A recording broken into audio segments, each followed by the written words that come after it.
Hello everyone, this is Professor Reimer. Welcome back to our lesson on the Renaissance. This is video 2. Remember, in this lesson we are explaining the impact of the Renaissance by creating an acrostic poem. In the first video we looked a lot at the contextualization of the Renaissance, the causes, what has changed and what stayed the same between the Renaissance and the medieval period. In this video we're going to get more into the effects and especially the new art of the Renaissance. So here we go.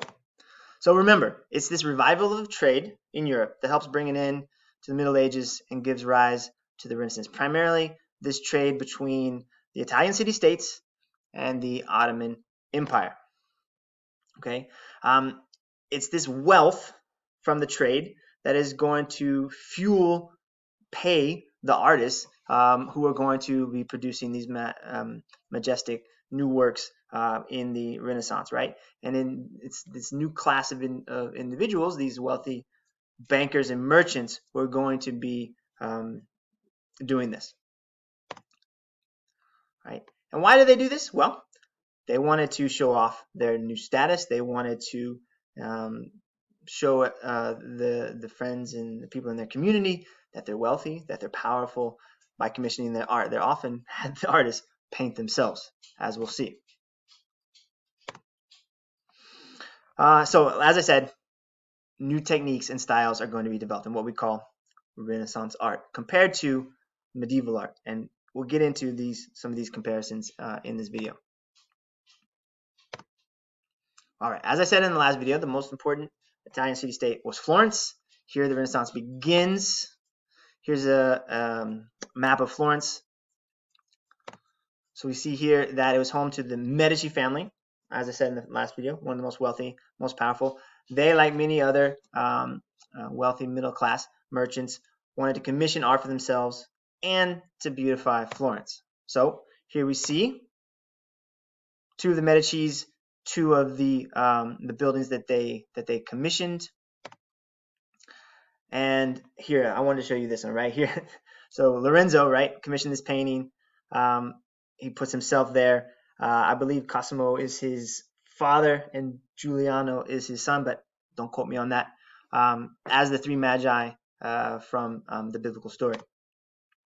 They also paid to build this massive domed cathedral, and we'll come back to this. This is designed by Brunelleschi, the first dome to be built in Europe since the classical period. All right, so probably the most important slide here, these new styles and techniques in Renaissance art. Hope you're following along in the note-taking guide. This is a separate one from the first video, so hope you've downloaded it, been following along. Let's jump into these new styles. First of all, a renewed emphasis on realism and emotion, right? Like the classical period had been. In the Middle Ages, it had been much more somber, much more what's the word I'm looking for? Devout, focused on religion and religious themes. You're going to see the first nude paintings and sculptures in European art since the time of the Romans. All right, as I said, there's inspiration, right? So these Renaissance artists, they look back to the times of classical Greece and Rome, and they saw inspiration. They saw their equals. They saw people they aspired to, and less so the medieval period. The medieval period they thought was static, was perhaps boring, and they were looking to a more inspirational time, Greece and Rome. Again, in the Renaissance, there's this emphasis on individuals, right? Humanism is a major intellectual idea, right? And less so about God and scenes from the Bible. You're still gonna see those, but for the first time since Greece and Rome, you're going to see paintings that focus on individuals and interactions between people, a much more human-centric approach to art and a less religious-centric approach. Also, the Renaissance painters are going to focus on geometric arrangements in their art. They loved the triangle, right? They saw in it balance and harmony, much like the Greeks and the Romans had used geometric arrangements, the arch, right? Triangles. The Renaissance artists are going to borrow those ideas. Also, a new kind of style is going to develop called perspective. It was a way to make paintings, or the individuals in paintings, seem 3D, seem to come alive, right?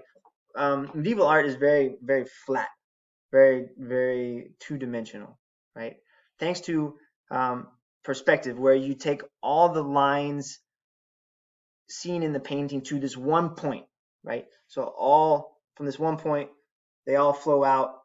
It provides depth to a painting, all right? And it's going to make the figures in the painting seem much more lifelike.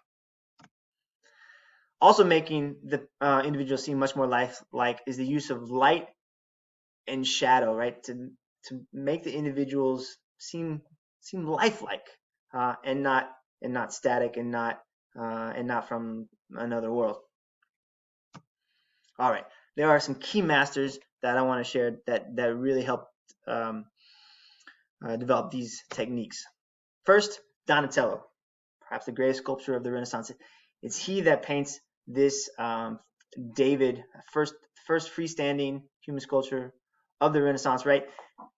Renaissance sculpturists wanted to allow the individuals to walk completely around the sculpture, to see the realism from all sides, and not just the heads of the individual like you would have seen in a medieval church, right? But to see the beauty from all sides, very much building on this classical style. Michelangelo is another famous Renaissance artist. Not only as a painter, he's a sculptor, he's an architect, known for amazing detail, realism, expression in his paintings. There you see his David, far larger, far more majestic than Donatello's. Right? He's a true master of the art of the form. And then this is his perhaps greatest work, the Sistine Chapel, where the individuals are so lifelike, because he really focused on the details of the human form. Now these are biblical images, right? But the people in them seem much more like real people than the people of medieval art. Leonardo da Vinci, perhaps the greatest Renaissance man, a true genius who found interest in so many different pursuits, from inventions to medicine, to putting on plays, to painting. He truly was interested in so many different things. Here's his Last Supper, right? His depiction of the last meeting of Jesus' 12 apostles. You see perspective here. The lines all point to the top of Jesus's head, right? The facial expressions are so detailed, and in fact, it's meant to be viewed from one side. And as you walk and gaze at the individuals, it's almost as if time is passing, because the individuals seem to be talking all about the same thing, the same subject, what Jesus is telling them, but in a way that differs on when they hear it. It's truly remarkable. And here is his Mona Lisa, right? I mean, a true example of the shadow and the light that he mastered. He was also incredibly gifted because he studied the human body and he studied optics, and so he was able to put all of this into this painting, so she truly seems alive, right? And that is not by accident. He applied all that he had learned into this painting. As I said, an inventor, right? A catapult, a flying device. He was a Renaissance man. These are his sketches of the human body. He would participate in some autopsies, and so learned about muscles, and he was able to take this knowledge and apply it to his paintings. You see there one of the first, I think perhaps the first sketch of a womb with a child in it. Truly interested in so many different parts of life. There's this Vitruvian Man squaring the circle, something that no one thought possible he was able to do it. All right, Raphael, another Renaissance painter, contemporary of Leonardo as well as Michelangelo. Favorite painter of the Pope because of his amazing detailed paintings. Combination of both Greek and Romans, right? But also Renaissance people. You see here his school of Athens, right? You see the perspective. You see the light and shadow, right? He's going to put important people of Greece and Rome like Plato, Aristotle, Pythagoras, Euclid, but also some of his contemporaries, Michelangelo and Raphael. And there's his Betrothal of the Virgin. Again, you see this perspective, right, providing depth to paintings. As I said, Brunelleschi is the one who designed the dome in Florence. It inspires many modern domes. This is St. Peter's Church in Rome, St. Paul's in London, and then the U.S. Capitol in Washington, D.C. All right, we're going to go quickly through the Northern Renaissance. We're running short on time. Renaissance did spread. It had a different focus in these other areas. In France, it was known mostly for its architecture. In England, for its literature, right? William Shakespeare's plays. In the Netherlands, for realism. In art, it's going to maintain a more Christian-centric perspective and less secular as it had been in Italy. All right, so let's talk about, is this Renaissance or medieval? Follow along, take a guess, and then I'll explain why. Okay, here, Renaissance, medieval, Renaissance, right? These are individuals from Greek mythology. They're realistic. See the light and the shadow, not medieval. This is medieval, very flat, no perspective. What about this? Renaissance, right? Lifelike, 3D. What about this? Medieval, right? Religious subject, very flat, very somber, not very lifelike. Again, same idea, medieval. Here, wow, the painting just it comes out at you, right? With its realism, its use of light.